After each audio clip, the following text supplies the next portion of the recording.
Mon atier, botalelanga, Congo température, ya maman Rosette la fleur, nadambu. Akete mutu, abimi na nzoto na ye na mutu. Abimi de babondo ki apumbo parce que biso nyo soupe to pumbo aka tuza na puissance wana ezali ndenge nzoto na biso e fonctionnaka. Mo ya ba film suba ke no, mwalimu Ngege pesa nga chance à mibali. Est-ce que ba rozo yango pa mwalimu Ngege? Bi penser ezali monde ya ba esprit. Ozomona ka nde to penser ka bongo nde ezalaka ba fréquence biso tozo capter parce que mutu azali onde. Ozomona mutu azana kindoki sorcellerie et conscient, donc c'est-à-dire aiza na connaissance aebinde on utiliser deuxième corps parce que biso batunde tozaboye tozali na deux corps. Nzambe na lobango chaque fois na bémission na salaka nzambe ezali nde loi. Okay. Na kanisi mabe ba action wana voilà. O biso to sala ka on ezali négative nde créaka karma na biso. Okay. Ozomona mais siko ndoki abimisaka molimo na ye abimi vraiment akei aketa musuti na France aketa musuti na États-Unis parce que biso nyo surtout toza na même capacité wana ya kobimisa même esprit na biso pone kende sala malamu to kende sala mabe soki oza na connaissance. Mon atier, botalelanga, Congo température, ya maman Rosette la fleur, nadambu. Merci beaucoup, chers internautes. Bienvenue à votre émission que vous aimez beaucoup avec votre humble serviteur, Héritier Iboula. On a bien que bon message en Héritier Iboula na Congo température parce que ban print et bani de avec votre humble Héritier Iboula. Là directement, je dis merci à celle qu'on appelle Média Kiama, Tantine Média Kiama, à partir d'Amérique, on a moni directement Mère Sifa, Maman Sifa, avec l'ONG Kitumaeno, Kalaming te dans Kinshasa, quoi, espoir et tout. Donc, mais merci Sifa, je te salue. Merci beaucoup. Nadia la fleur, moi, mon balo à Salaraba Jardin, tu te Kalaming peut être une émission dans Héritier Iboula. Nadia un jardinier, Aloba, a expliqué. Par rapport à ma les caca. Donc, Dieu l'a fait, je te salue. Merci beaucoup à Sandra Wanga, ta maman, la petite bon junior, mon président Bruno Lubika, mon propre Yannick Fumunseke. On est ensemble. Aujourd'hui, moi, Héritier Iboula, par rapport à la vie actuelle, net autant que vie nabiso, n'engagement la différence entre les musulmans et les chrétiens, les pasteurs, tout et tout. Là, Héritier Iboula, mais peu autant bola. Na mbela bino pour tout tourner na plateau, oyemo se présenter avant na côté na plateau, yemo opesa ba signification ba kombo na ye azana ni otozane vraiment na plateau pour na démarrer émission na ngai na mokolo lelo. Je dis merci na ba bonne sur Congo température et restez branchés pour sosola pour comprendre tinga na comprendre ki na kuzu. Bonjour. Oui, bonjour. Bonjour pena batunyo so bazolanda biso. Na moment bisika nyosto bazali obengami na kombo parce que batu tout ba Hollande ba ye boza nani tu et tout nazali maître spirituel nazali coach mental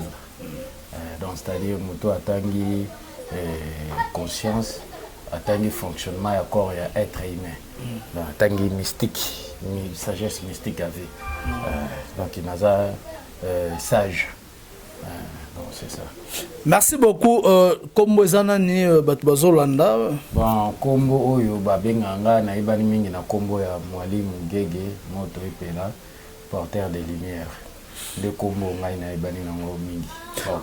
Merci beaucoup na mwalimu Ngege porteur de lumière batutu bazolanda biso tozo so na mwalimu a repesa biso mo ba quelques détails na ba question o nga Héritier Iboula na bongisa ki pona reposer mwalimu Ngege moto epela mwalimu Ngege na lingo pesa nga kaka moi différence moro o ezala entre ba chrétien na ba musulman. Est-ce que musulman za chrétien? Ba musulman za chrétien te. Chrétien ezali bato bazo bazana kati ya religion ya christianisme. Voilà. Donc ils sont différents hein. Ils sont différents na islam. Islam ezali bato bazolanda enseignement ya Mohammed. Prophète Mohammed donc c'est ça. Merci beaucoup. Moi, différence, c'est on a Hollanda. Est-ce que tu vraiment message il faut expliquer moi qui est ça moi clarité nango. Bato bazolanda prophète Mohammed.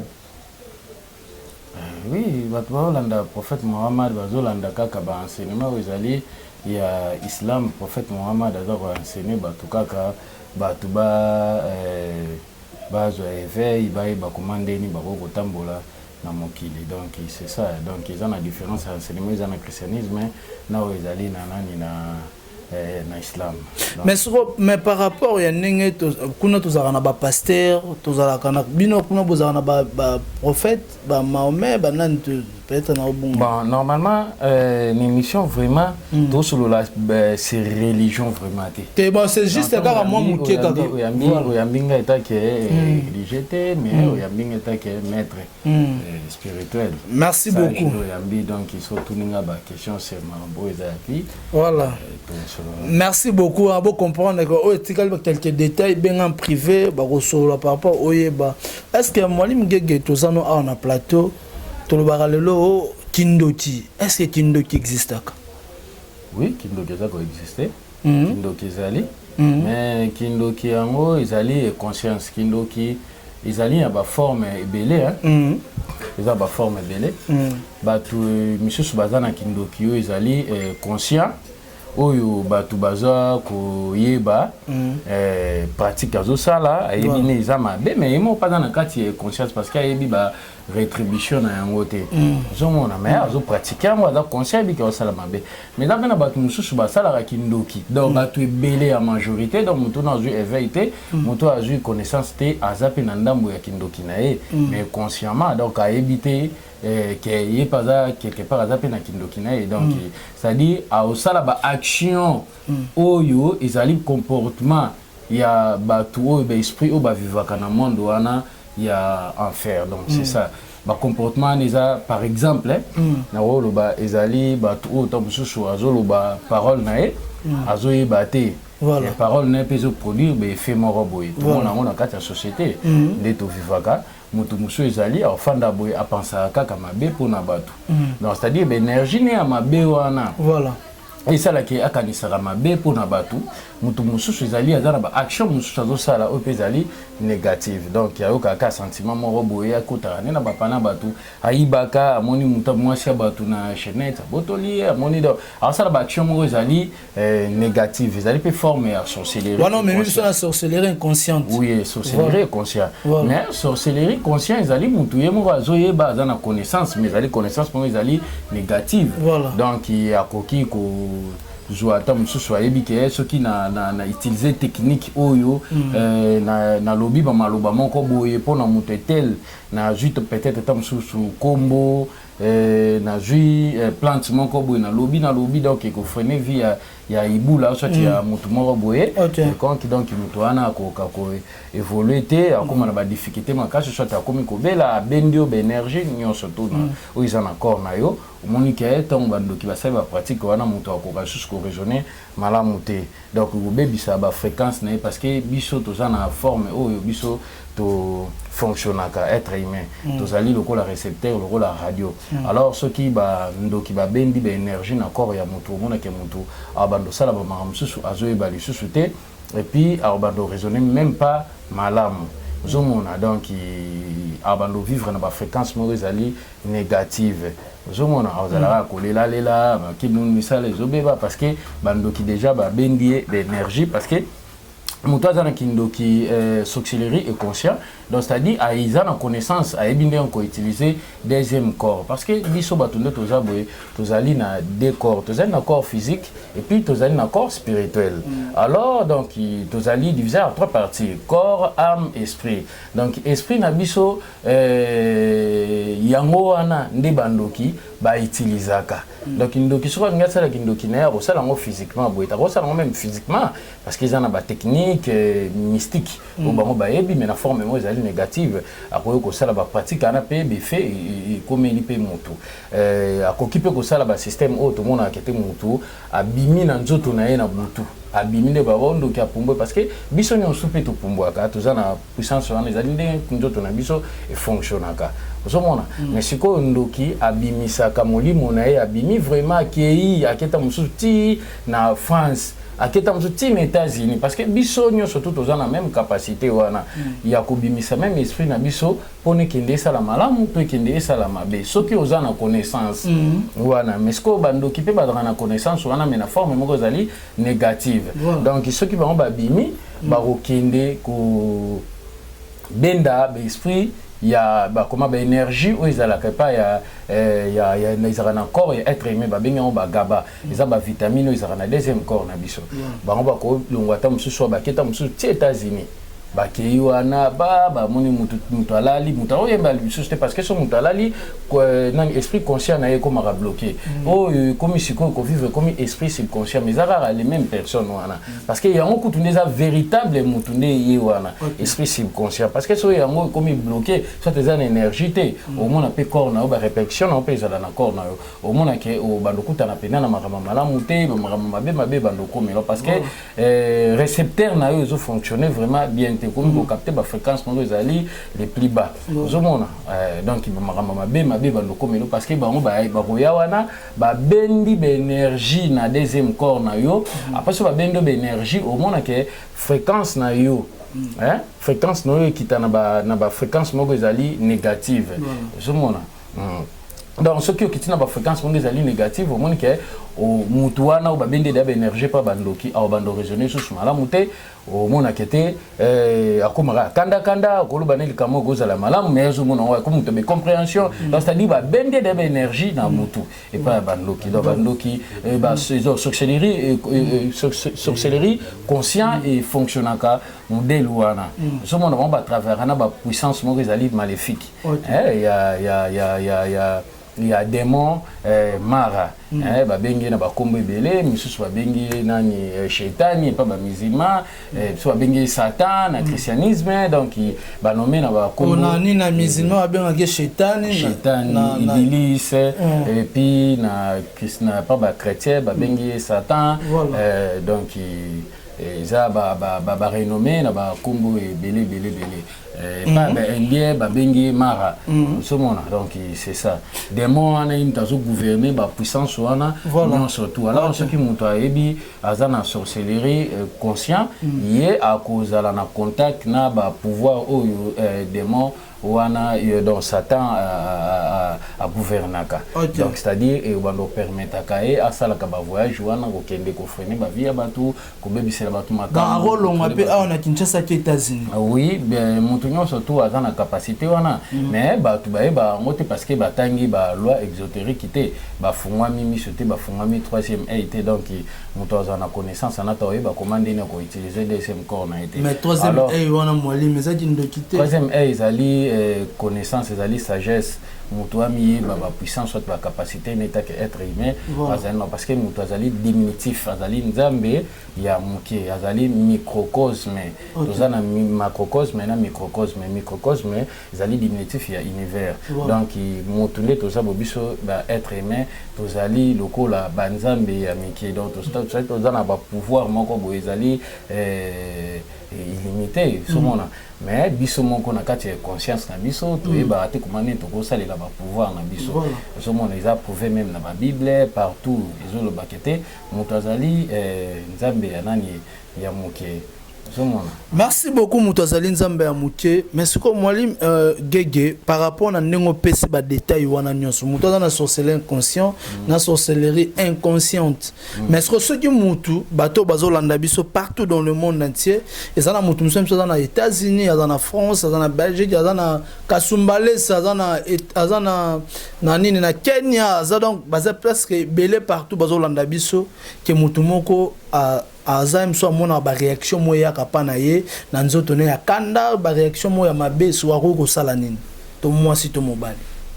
bon wana ezali na ba technique ils ont des techniques et des pratiques que ça la rapport nous transformer état de conscience ya mutu wana. Voilà. Somona parce que mutu oh déjà zone azozala parce que ça pas être humain en majorité hein. Voilà. La majorité. Donc ceux qui mutu a ébi fonctionnement ya corps na été abando fonctionner ka bomo. So pe mutu ba soutenir été abando fonctionner mingi na beta wana. Aiba mingi a aucun sentiment mingi ya koiba ça déjà envoûté déjà en sorcellerie. Voilà. Somona susazali tinda kaka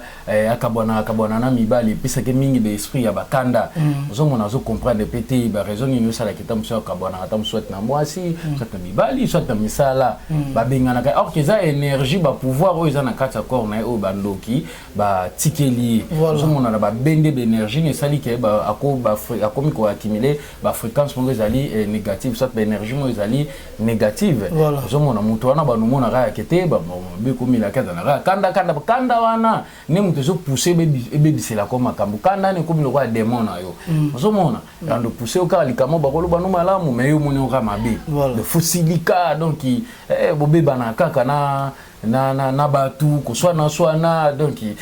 ça dit mutu zo vivre na ba fréquence moko boye o ezali négative dans ba énergie moko ezali mabe parce que biso batu ne to sa boto na ba fréquence auto captera to za radio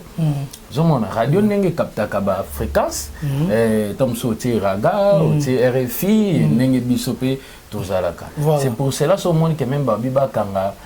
monde ne to za baba kanga photo mona misusu bazali baza kobina misusu baza kolela misusu kuna bazobina misusu bazobunda donc to za na ba fréquence to za na ba monde belé to na 3000 monde biso nyoso to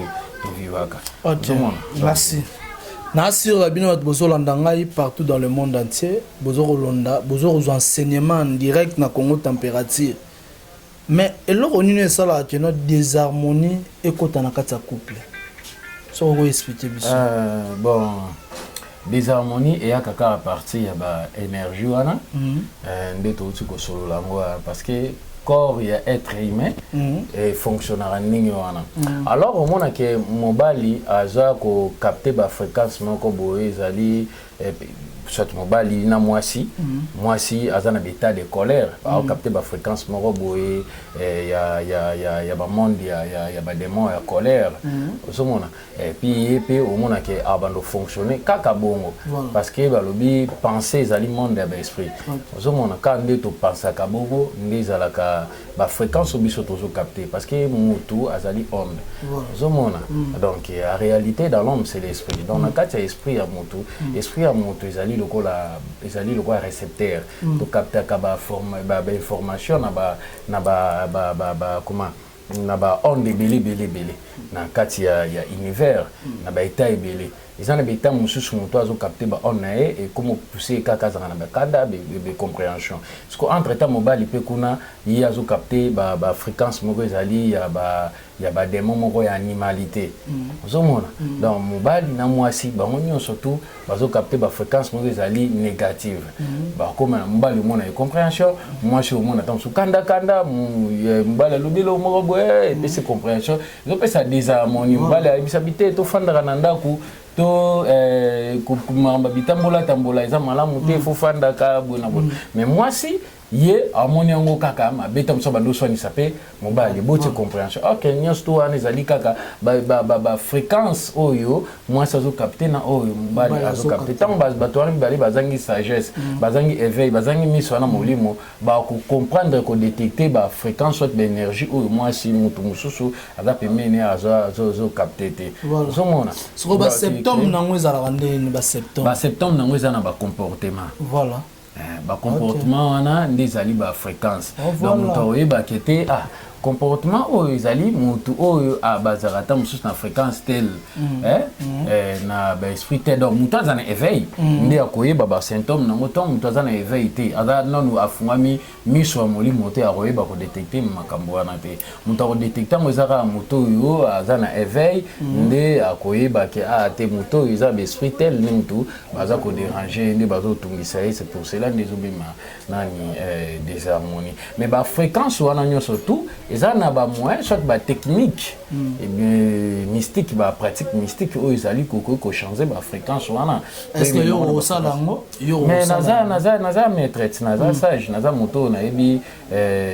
fonctionnement ya corps et être humain naza moto na tangeli makambo wana parce que ba prophète nyonso tout o ba ya ba maître nyonso ba ya na mokili ba nyonso batanga métaphysique parce que so etangi métaphysique te okoko yeba jamais fonctionnement ya corps et être humain mwalim de métaphysique otanga yango wapi na mboka nini mais ezaba effort ya motuti ezaka effort kene ata awa connaissance wana ezali ezaka ate effort kende soki wapi non ezali na ba livre kokutana pe na motu mosusu e bazaka mingi na énergie ya motu pona o koma na connaissance wana faut ba esprit bango mo ba ya kotangisa o yango donc ba esprit otangisa o grâce ya énergie o za na yango nde ba esprit ba ko paraître tango yo koma na niveau wana na degré wana nde ba esprit bango ba paraître na kinozeri nde na kinozeri ba o mazano ko za esprit. Non, on est esprit. Esprit, vrai esprit, ils allaient na connaissance. Connaissance, ndi yango wana ndi esprit. Parce que mutu aza na esprit, ils a mutu azo maîtriser esprit na ye moko. Voilà. Yebi par oyeba esprit nyonso to yaba. Parce que biso nyonso être humain tozaka na 10 états. Biso nyonso to fonctionnaka ndenge moko. Tous les êtres humains nyonso tout. Voilà. Mwalim gege bat bolanda yo. Par rapport à l'explication, tu peux savoir que tu as la seconde question pour toi nous chiter. Na ba sous-question monsieur Mickey etikali bato bazolanda yo moto sera se retrouver na étape biloko nyonso uti ko signifier awa auki ko sala nini ezaka loko tuningai moto tango abelaka peut-être ba malaria abeli osala ba fièvre docteur ayebiseli faut yemo abi traiter lukakisi. Non, voilà. Il faut Luka contacter moto. Mais c'est ça, il y a un moment où on a le bâti, voilà. Voilà. Il nous doit soutenir et pour na alongwa na kati ya ba numéro à contact. Ba énergie on est ali négative. Voilà. Donc c'est ça. Pour atteindre yo na numéro à contact. Le numéro à contact nanga ezali plus 243 89 920 3700 plus 243 89 920 3700. Merci beaucoup Nassi que bozolanda biso partout dans le monde entier. Tozana mwali megege a tozo solo là. Par rapport à l'explication soit pesi ezo senga ngai na yo to manyola na ndako na mopanzi. Makamuni no nga na sala ka ba réaction ni no nga na réagisaka. O sepelsa mobali na ngai te, o sepelsa mwasi na ngai te par rapport ngai tokena baninga bazwi chance lo mobo esimbi mais yanga esimbaka te eza nini mwali migege yeyo aza opesi numéro boko sona mwali migege qu'est-ce que signifie karma? Karma c'est quoi? Karma ezali somme ya ba action na biso ya ba cause créée na biso action créée ya ba action na biso donc ba makambo o biso to salaka na vie passée na biso présent puis passé ndé yango wana ekréaka karma na biso. Voilà. Donc karma ezali lokola ezali loi ya cause avec conséquence. OK. Ozomona c'est-à-dire na kati ya vie tozala na loi moko boye ezala na kati ya univers ezala loi et ezala cause avec conséquence. Voilà. Ozomona c'est-à-dire tant to salaka peut-être na fingi na kanisi mabe ba action wana o biso to salaka on ezali négative nde créaka karma na biso. D'accord casier judiciaire. Ozomona tant tozo ça les lois moko ezali négative eza contre loi ya univers parce que toza na loi ezali kaka na nité ya physique boité toza pe na loi ezali spirituelle parce que tant bato alobaka nzambe normalement nzambe eza être moko boité azala na likolo mutu moko bazana likolo eza na mandefu afin kiti ya monene non nzambe nalobango chaque fois na bémission na salaka nzambe ezali nde loi bato be ba confondre puis ba lakisa bato mabe nzambe ezali loi parce que muto omona ke asala na mabe asali lo ezali négative ko nuire moninga esali mutu ko détruire moninga zo produit mamo ezali négative na kati ya environnement mais après nda okende abandi kolela o nzambe o bonabo OK nzambe ezali nde loi parce que c'est pour cela que tout le monde a enquêté moto abotami koka o abotami aveugle o abotami peut-être baba ilo mwandenga na botami to mususu ye a souffrir kata même ali par exemple problème pour na ezala ba cause créer na biso moko ingela accepter que nzambe alingi batu mususu bazozo a different aboyi batu mususu bazozanga non ezala ba cause créer na biso moko ne ba retomber na ngolanda ko wana ndilanda parce que véritable biso ezali esprit est éternel esprit bandi ko vivre déjà il vivra déjà ozomona et ya kandesko ko ya ko retarner corps ozomona siko batu na kati ya conscience batu ba baraté tant likambo ekomela ya komo ba te mutasalinga ka keza intel ya muto ozomona or keza karma créé na ye moko ozana karma ezali ya yo moko individuel ozana karma ezali collectif ozomona karma collectif ezala ata mususu eza ya kati ya famille famille basali ba mara mususu ezali ya mabe baba bando sala mama mabe ba répercussion na yango pe ezala na kati ya vie na biso omona likambo ekomile ozuli kilo mais ndenge nini bona ok ils pe na bakoko na basala ba mara moko bo eta mususu po sala ki pété on a deux formes de karma on a karma collectif o ezali ya famille on a karma collectif o ezali ya pays même ya quartier siko zo fanda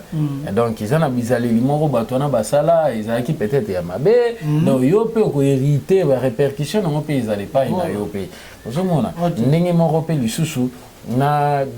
ba o karma ezali na kati ya famille tout le monde a barré tomber dans pays à la répercussion dans les rappels pas dans biso parce que na ko kisika mo ba bengani ngana musala mais bazui batu nyo surtout même konjana eka yo longwa mais zo le kilomètre mais ndenge nini en fait na vie passée na opose à mon kondu sala on se comporta bongo no moni je ça loba l'homme récolte ce qu'ils ont semé zo mona mutabuka ka o yi alona ki hasard n'existe pas hasard existera voilà zo mona ce que muto bossa na kisa ba cause créée na ye moko ils a même y a passé ils a peut même y a présent parce que présent ne peut définir nani futur na biso zomona kwa makambo so ni ba lobby no fota la makambo ozo sala lelo na présent ozo sala ndé la sécurité lobby ezala bo parce que moi na oyo azo kende classe yo la sécurité lobby abokoma mutu moko bo mais oyo peut-être ami pesa ni kara na kuluna déjà réponse ni déjà ba déjà oyo donc et produit nango énormément roté. Voilà. C'est ça. Merci beaucoup à Mwali Mgege une explication claire par rapport à mo etali karma na bino bat bozola nanga mais siko par rapport à évolution est-ce que Mwali Mgege oza porteur de lumière les lots vraiment ceux qui baelio mutali boma tu as ba film musu bayaka na okene malamo ya ba film musu bayaka no Mwali Mgege pesa nga chance à mibali est-ce que barozo yango pa Mwali Mgege bon chance à mibali ezali kaka ce qui mutu ba lingete pa mibali c'est que faza na énergie ezali négative ezana ba esprit moko boye o baza ko empêcher que mibali ba se pelana na été ezana obscurité fondamentale donc normalement mutu fo azala na énergie wana ya mo na katina mais ce qui mutu se retrouver na bloc ningana ezana ba technique o ezali ba ko transformer ka fréquence na e mais on a fréquence mususu donc au moins on a accumulé de l'énergie on a payé être humain monsieur se peut banda ko sepelana ba no mona ressentir à une étoile une énergie moi ezali positive parce que oh ça là que mutu balinga ka été ils a énergie so que énergie ezali ya mabe za énergie négative ba bando sepelana pété voilà zo mona peut-être bena ba vila pega karma karma ezali ba énergie na biso ba cause créer na biso parce que quand on crée karma to yeba raté ezali et conscience to lobaka maloba mususu ya mabe to pensaka voilà ba kanisela ba donc tant que penser on a date au sala mutu mabe déjà mystique mon bateau au sala parce que toi on a pas pouvoir être aimé toi on a pas pouvoir oh tu es baraté on va ligne là boule linga mo bala mutu photo zoti ça et to sale boy oui non surtout on attend tout ça rabilo raninga na to créera déjà karma na biso ya mabe mais ce que karma na biso to créa kana to e baraté que to so semer déjà mabe mais tant to ya ko récolter yango et comme ka bon peut-être na ba vie passée mususu mutu asala ba kana imoko boye aboya ba mibali so miba boya ba mibali anyokola mibali na vie au père on ribe akomona biloko ndenge wana mais ba ko soutenir mutu ndenge na pona ko changer karma na ko alléger yango so mona Voilà. Merci beaucoup. En tout cas, quand Moutalibomo répondre, que so balé Moutalibomo. Moutalibomo, ils allaient kaka Moutaza na perte de mémoire, na perte de mémoire. Ceux qui va sali ba pratique pour na Moutalibomo, on a Moutouana a retrouvé ba fréquence aux alliés maximale aux ala normal pas raisonner mais ça la perte de mémoire. Mais par rapport à le col andé baloba comme on téléphone parce que moi li ba bloc le quoi pareil ndele a copier vraiment mental ya être humain. So mon ils andé baloba kaka comment nani téléphone réseau ils ont réseau te parce que ni ba chauffeur PF nango et puis comme ils ont nango nani réseau normal ils andé mon mental na biso ndé ezali. Merci. Merci beaucoup to comme vraiment na suka émission na biso par rapport à une explication pesi ya Moutalibomo pesi ba fille o za que non adoranjara mibali ba timaka e azoluka chance mibali moi mi dega lobi a pesi explication et sengi o ko kopesa mais par rapport à bateau ba lu rapporter monnaie magique. Porte-monnaie magique, tout ça nous fait émission, tu vas tout na trop. Mais na solo la faut balanda très bien. Na solo la makambute ou ya manger. Parce que manger ils ont porté le moroté na vie être humain. So mon appel manger bateau balinga no manger na ba nous définition mon manger na dictionnaire. Merci. On comprend que manger c'est bizarre. OK. Merci beaucoup vraiment une explication claire ya moi mi gege bato Dayo, on a vraiment 2 minutes na bateau Bolanda yo musée na ebike moi ça outi ko boya yo ba mama Kenya on ni aux États-Unis bazwa yo donc moi mi gege donc cadre moi mi gege kimia moi mi gege aloba na bayo nyonso bana ba difficulté financière ya musala ya kobota avant na encadrer Moualim 2 minutes comment batu babanga ko reprocher ko poussa na pa na bino ba Moualim ba pesa confiance mi pa ba pasteur bon ils ont conscience soit ignorance voilà so muta éviter les a fort au mundele asala qui pa ya ba biso ba peau noire to koloba. Donc il bantou voilà. Oui parce que mon noir les hommes de les mon tapé ça vraiment à logique vraiment tout ça noirté. Merci. Oui, tout ça noirté mais par rapport à la question opposée ngana les alliés ignorance soit conscience parce que les hommes mondele ni muto sala ndingana parce que batuba et ba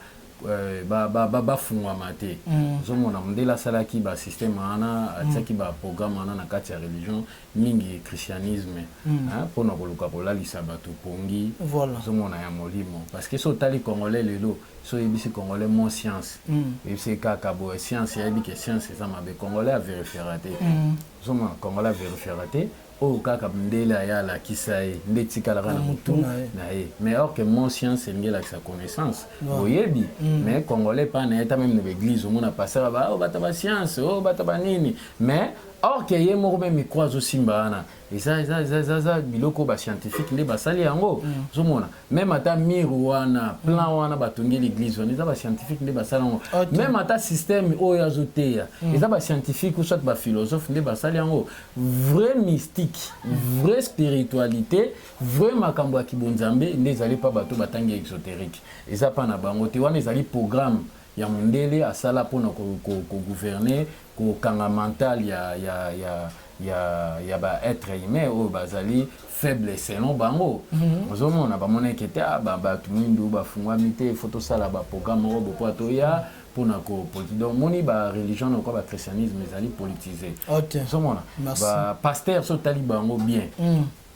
au monde que ba na enseignement moko vraiment ezali na se makasi tala lelo ba réalité zo passé lelo zo mona que bango na bango ba contradiction parce que baza ko embrayer même baza na enseignement moko pende ezali solide so baza ko embrayer kaka mental so ya nani ya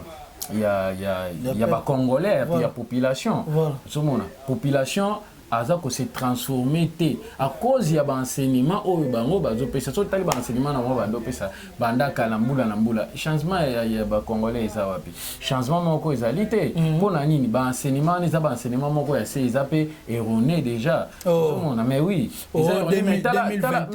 tout le monde a pasteur Denis les sazo le kana na télé ye moko mais Denis les si vous tali na télé te pas ngala likani pe émission ate pona ba pasteur maintenant on peut par exemple moi par rapport à question au tuninga parce que biso surtout tozali wana pona ko soutenir pe nani population ba être humain ba to vivre na ba on environnement sika tozali to ko linga te bango bazala vivara mingi na nani na ba animalité ba vivara lokola ba nyama parce que ça eloko mundele asali effort pona ko tia ba to ba vivara mingi na ba état na ba to ba ko ko raisonner bien te zomona merci beaucoup, hein. Merci vraiment, Mwalim Gege, comme vraiment na souk émission na biso, barricade vraiment 2 minutes, 1 minute 30 secondes au loba par rapport à bateau nyonso bazana ba difficulté, nga na oti kolomwa micro na des annoncer na souka au lobby mais ça avant des annoncer faut aussi lisa recadrer Mwalim à loba par rapport à bateau bana ba difficulté 1 minute tout le cas. Na numéro de téléphone. Ah bah bateau yo bazana difficulté difficulté dans la forme belle mais makambo ka j'ai dépensé bango bon normalement mambo ya kanakati ya vie et utaka partir ya esprit ya moto tango esprit na ezali malamu te ezali ezo capter ba l'énergie moko ezali ya mabe eza habité na l'esprit démoniaque o banomona kaka makambo ya mabe elandaka moto nde babengi yango ba difficulté solo bato parce que eza ba difficulté mosu ezali kaka eza ba désir ya moto moto alinga nde azwa kaka eloko mo mais lokola azozwa yango te epa na ye ekomi difficulté eza ba difficulté mosu ezali motu donc yamonaka clarté ozomona eza différent mais tant moto se retrouver déjà na ba état moko ndenge wana soki acontacté ngai soit bato mosusu batangi exoterique na minute ezaka yo bon yo ne mission yo ne faut pas contacter opesi yo contacter ngai oui na ko soutenir to sani ba pratique pour na ko changer ba fréquence na soit kolongola ba énergie ezali négative ezo créer ba malade ezo créer ba comment ba problème belé ba difficulté belé pa na et to changer to kolongola ba démon na esprit démoniaque o ezo habiter na kati ya corps na ye to kolongola yango donc grâce à connaissance na énergie o tozana yango donc naza expert en relation d'aide nazali nani coach mental moto contacter ngai na ko aider parce que mental na biso yango wana ndezali univers yomba bengi conscience mental na biso nde yango wana izali ba fréquence au biso to captera na kati ya univers donc c'est-à-dire so to capter ba fréquence mo ezali mabe ba répercussion pe bando zala mabe merci beaucoup numéro contact na ba énergie o ezoza na kati na corps na biso soit ba esprit o ba habiter na kati ya corps na biso donc numéro de contact nanga ezali na hauteur de plus 243 89 920 3700 moto contacter nga ezala bien moi deux personnes à mabanga moi salutation plutôt pour ça mabanga c'est trop dit moi salutation à bato bolanda ah bon na pesi bato nyonso tout oh bah ebi maître Gege porteur de lumière na pesi ba mbote na pesi petit nanga c'est la balamba mbote na pesi Aristote Maeta liwechi na pesi Ibrahim Ochudi Papa Mala Youssouf Michel Kitenge Toningingi Elton donc na pesi bato nyonso mbote oh bah lingaka maître Gege porteur de lumière. Merci beaucoup à tout le monde na lobaka ki to comme vraiment na suite émission na biso je dis merci beaucoup à Mère Rosette la fleur de Gambour na pession mote pas sozomi. Merci beaucoup aussi à Sandra Wanga ta maman na petit bon junior à Dali Iboula maman Mokonzi je dis merci à mon président Bruno Lubika bon à propre Yannick Fumuntseke Tantine Media Kiama je te salue Dieu la fleur Fleury Moro a bien dit la fleur je te salue Paulin Ngongo, je te salue. Merci beaucoup à toi, Mouzé, à l'assistance. Merci aussi à Hervé Bossitampen na montage. Bossala et Lokopo et le cabine na lobaka to monani soki nzambe azongi na te plaît. Mon natie, botalelanga. Congo température, ya maman Rosette la fleur. Nadambu